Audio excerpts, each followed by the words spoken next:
جب سورج لپیٹ لیا جائے گا اور جب تارے بے نور ہو جائیں گے اور جب پہاڑ چلائے جائیں گے اور جب بیاہنے والی اونٹنیاں یوں ہی چھوڑ دی جائیں گی اور جب وحشی جانور جمع کیے جائیں گے اور جب سمندر آگ ہو جائیں گے اور جب روحیں جسموں سے ملا دی جائیں گی اور جب اس بچی سے جو زندہ دفنا دی گئی ہو پوچھا جائے گا کہ وہ کس گناہ کے سبب قتل کر دی گئی،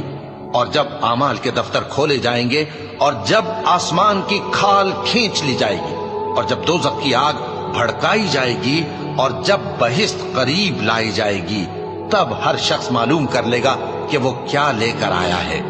بس میں ان ستاروں کی قسم کھاتا ہوں جو پیچھے ہٹ جاتی ہیں اور جو سیر کرتے اور غائب ہو جاتی ہیں، اور رات کی قسم جب وہ پھیلنے لگتی ہے، اور صبح کی قسم جب وہ نمودار ہوتی ہے، کہ بے شک یہ قرآن اس فرشتہ عالی مقام کا سنایا ہوا پیغام